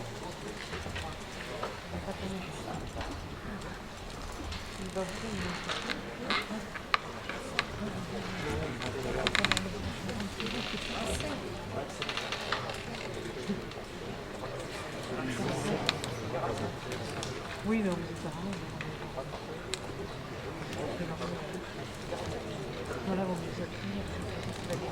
C'est bon? Ok, parfait. 31, 11, 5, c'est bon?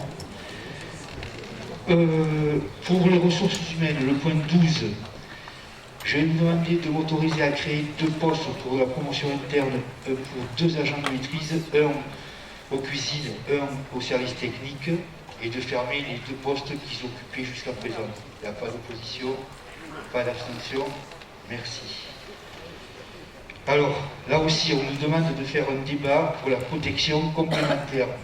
Normalement, le débat, on aurait dû le faire avant le 17 février 2021. Je vous rappelle que c'est aussi valable dans vos collectivités. Ça concerne 2 sujets, c'est-à-dire le premier concerne la prévoyance des agents, c'est-à-dire que en 2025, il faudra que la collectivité se prononce sur la prise en charge au moins de 20% sur le système de prévoyance. À aujourd'hui, nous prenons en charge une enveloppe de 10 € par agent. Et 6 mois après l'élection des municipales de 2026, il faudra que les prochaines collectivités qui seront en place délibèrent et devra prendre en charge 50% de la mutuelle santé. Donc on nous demande de faire un débat aujourd'hui.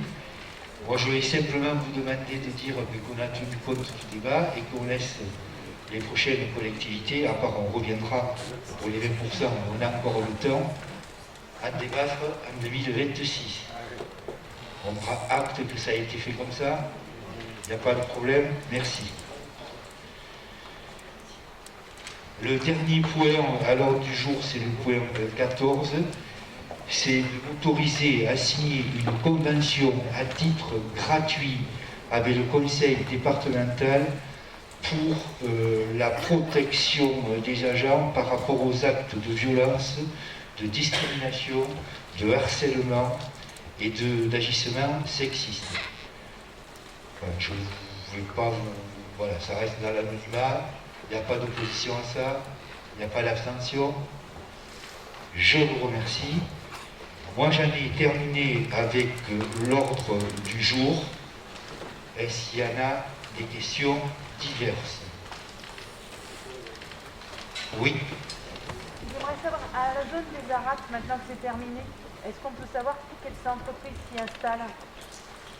Quelles sont les entreprises qui sont susceptibles de s'installer? Oui. Alors, je préfère attendre un petit peu tant que je n'ai pas signé les sous-seins privés. Aujourd'hui, ce que je peux dire par rapport aux Aracs, c'est qu'il y a 10 lots. J'ai reçu tous les porteurs de projets avec Benoît. Aujourd'hui, on a 8 entreprises qui sont susceptibles de venir s'il n'y a pas de capotage au niveau des plans de financement. Mais pour moi, il ne devrait pas y en avoir. Je reçois une entreprise la semaine prochaine, il faudra la 9e entreprise. Et quand on aura signé les premiers sous-seins privés, qu'on sera autorisé à vendre, je reviendrai devant le conseil communautaire et je donnerai le nom de toutes les entreprises. Parce que je pense qu'aujourd'hui, sur ce type de transaction, il faut rester un petit peu confidentiel. Ce que je peux dire, c'est qu'il y a 2 entreprises qui sont extérieures au territoire. Il y en a une qui va venir et qui aura à peu près 22 emplois. L'autre, il y en a une petite dizaine, si ça va jusqu'au bout. Et le reste, ce sont des entreprises locales qui sont là pour se développer. Voilà. Je ne sais pas que je ne veux pas le dire, mais je préfère regarder le truc un petit peu confidentiel tant que les sous-seins privés n'ont pas été signés pour pas qu'il y ait de fuite par rapport à certaines choses. Voilà. C'est pas... Aujourd'hui, je pense qu'il faut rester un petit peu prudent par rapport à ça. Il y a d'autres questions? S'il n'y en a pas, je vais redonner... Oui. Oui, on a là... Voilà, on va faire passer les feuilles d'émargement, on va rester à place. Je vais remercier Roland de son accueil et son conseil municipal. Je vais lui redonner le micro pour le mot de la fin. Parce qu'il y a peut-être quelque chose à dire. Non, je Bon. Restez encore assis là, nous allons vous servir un peu de vin de la région. Voilà. Du vin De la région aussi. Merci à vous.